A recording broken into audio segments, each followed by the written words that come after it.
복된 소식 아름다운 소리 AM 1590kHz 시카고 기독교 방송입니다.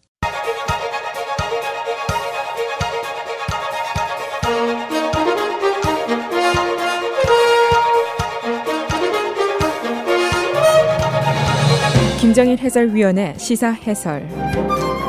세상을 넓게 봅니다. 삶의 지평이 넓어집니다.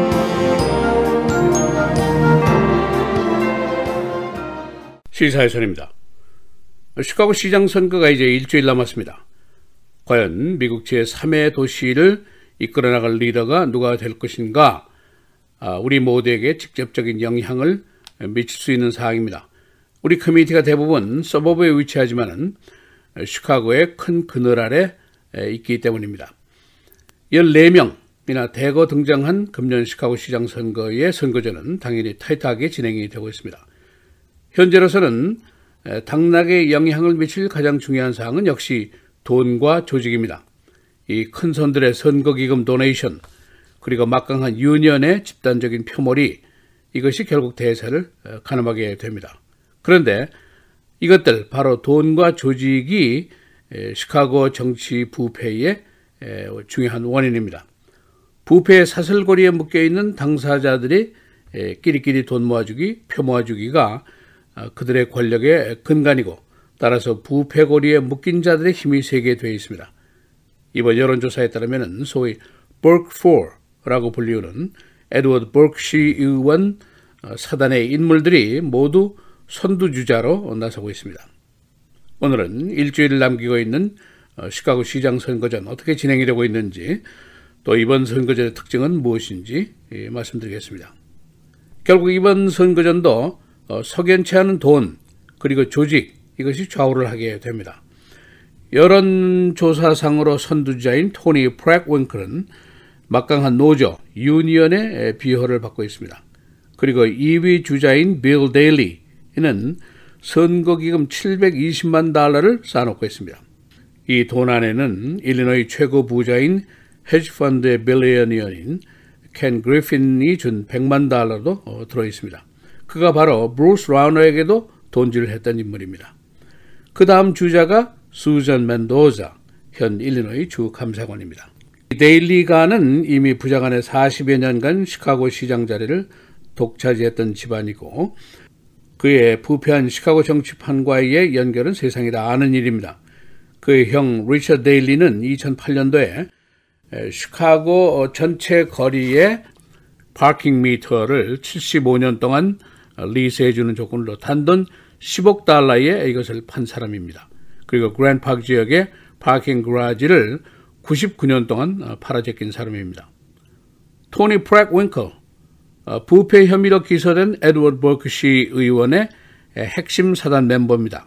버크가 그의 안방에서 정치 모금 행사를 해서 그녀에게 거금을 모아줬었고, 그 은혜를 갚기 위해서 그녀는 그의 말썽쟁이 아들에게다가 연봉 $10만 짜리 잡을 건네준 인물입니다.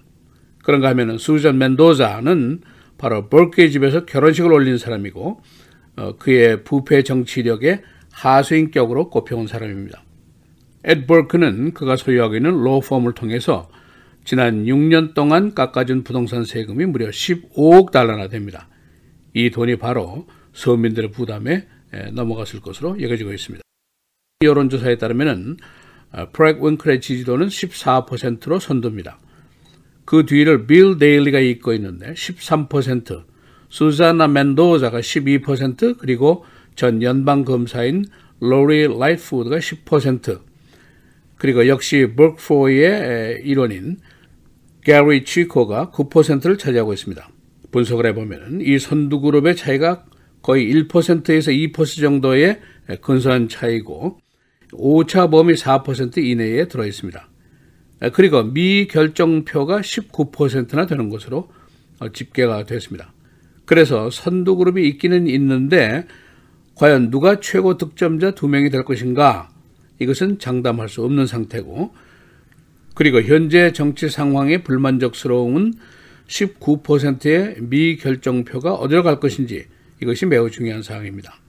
현재 선거전 상황을 간략하게 정리하면 부패 그룹으로 지정되는 인물들이 모두 선두주자로 나서고 있습니다. 그러나 이들의 격차가 근소해서 오차 범위 내에 있습니다. 또 한 가지 19%에 달하는 미결정표가 결국 당락을 좌우할 것이라는 정도의 예상만 가능합니다.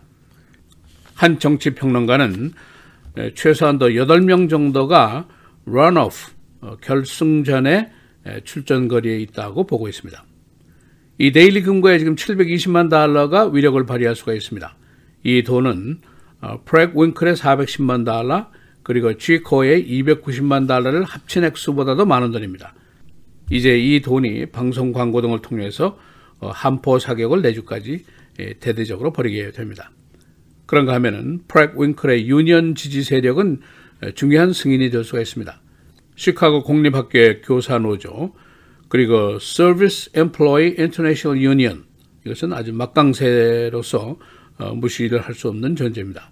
멘도자, 지금까지 주 하원의원 선거전으로부터 시작해서 크고 작은 선거전에 25번 출마를 했는데 24번을 승리한 기록을 가진 선거전의 귀재라고 볼 수가 있습니다. 지난 주지사 선거 시에 주지사 득표보다도 그녀의 컨트롤러 득표수가 더 많을 정도로 인기가 높습니다. 특히 히스패닉 커뮤니티의 인기는 절대적이라고 볼 수가 있습니다. 시카고의 인종분포는 백인, 흑인, 히스패닉 각각 3분의 1을 차지하고 있습니다. 시카고 트리뷴은 빌 데일리를 공식 지지했습니다. 그의 정치적인 능력과 경험, 수완을 보고 내놓은 결론으로 보입니다. 누구든지 이 큰 도시를 리드하려면 능력과 경험이 필요하다는 관점에서 뽑은 것입니다. 그러나 선타임스는 로리 라이프우스를 지지했습니다. 전 연방검사 출신이고 시카고 경찰국의 개혁을 감독하는 역할을 했던 사람입니다. 시카고의 끈질긴 부패 청산을 위해서 적절한 인물이라는 근거에서 지지한 것으로 보입니다. 이 시카고의 부패, 1980년대부터 시작해서 연방검찰과 FBI가 여러 번 대대적인 작전을 벌이면서 수십 명의 시의원들, 시직원들, 판사, 변호사, 검사를 그리고 2명의 주지사를 감옥에 보냈습니다. 그러나 아직도 이 부패의 뿌리는 사라지지를 않고 있습니다. 내주 화요일 선거, 여기서 50% 이상 득점자가 나오지 않으면 오는 4월 2일 런오프 결승전 선거에서 최고 득점자 2명이 대결을 해서 승패를 가리게 됩니다. 시사해설 김재일입니다.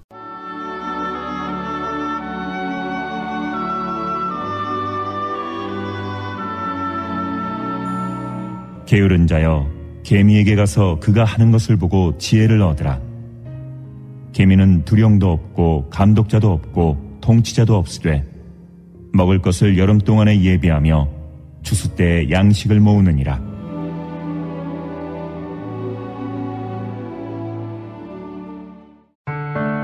미디어를 통한 세계 선교를 꿈꾸는 KCBS. 이제는 라디오가 없어도 KCBS 시카고 기독교 방송을 실시간으로 청취할 수 있습니다. KCBS 시카고 기독교 방송에서는 쉽고 간편한 라디오 청취 서비스를 제공합니다. 스마트폰 애플리케이션 서비스 안내 앱 스토어에서 KCBS를 검색해 시카고 다운타운 그림의 KCBS 아이콘을 무료로 다운받아 설치하시면 스마트폰으로 실시간 KCBS 생방송 청취가 가능합니다. 정규 방송 시간 후에는 CBS 기독교 방송이 실시간 방송됩니다. 또한 시카고 기독교 방송 웹사이트 kcbs1590.org에서 생방송 듣기 메뉴를 통해 KCBS 라디오를 실시간으로 청취할 수 있습니다. 김정일 해설위원의 시사해설 방송도 스마트폰 KCBS 앱을 통해 매일 청취가 가능합니다. KCBS 앱의 왼쪽 상단에 위치한 메뉴에서 J-Kim 뉴스를 클릭하시면 다시 듣기 서비스가 가능합니다. 또한 페이스북이나 유튜브에서도 김정일 해설위원의 시사해설 진행 방송 청취가 가능합니다. KCBS 실시간 청취 서비스에 관한 자세한 사항은 시카고 기독교 방송 전화 847-583-영원구원 583-영원구원번으로 문의하시기 바랍니다.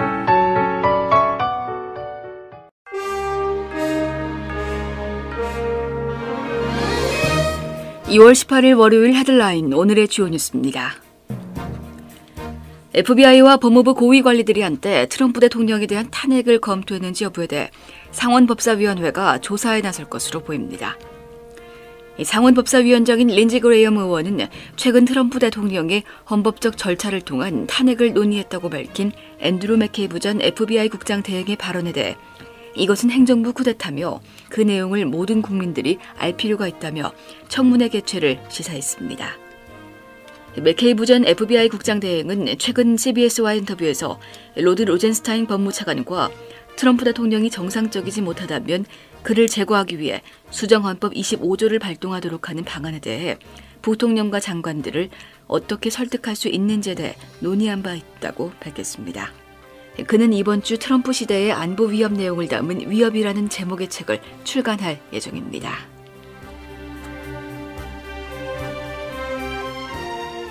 백악관이 국가 비상사태를 무효화하기 위한 의회 결의안이 채택되더라도 트럼프 대통령이 거부권을 행사할 것이라는 입장을 밝혔습니다.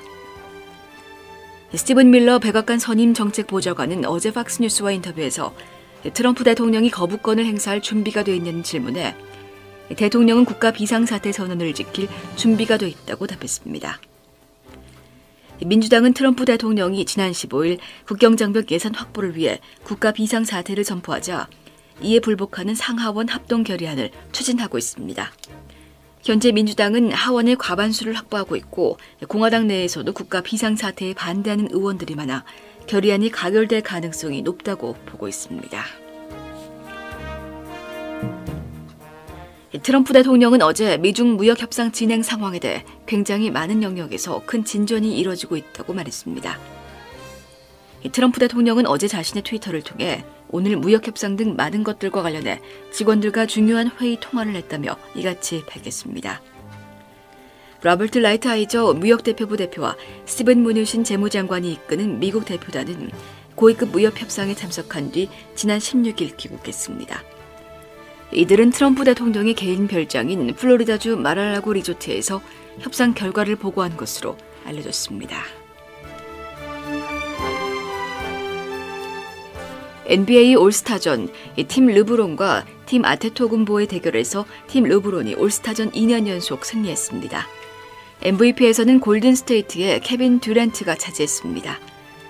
팀 르브론은 팀 아테토군보를 178대 164로 제압했습니다. NBA 올스타전은 지난해부터 동부와 서부의 대결이 아닌 주장 드래프트제로 진행되고 있습니다. 오로라 총격 사건 범인의 불법적인 총기 소유로 일리노이주의 총기 업무에 허점이 나타났습니다.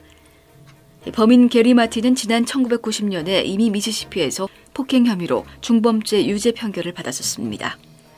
그러나 주당국은 그가 총기를 구입할 당시에 이와 같은 그의 전과 사실을 밝혀내지 못했습니다. 어제 피해자들의 오로라 조문 행사에 1,700명이 모였었습니다.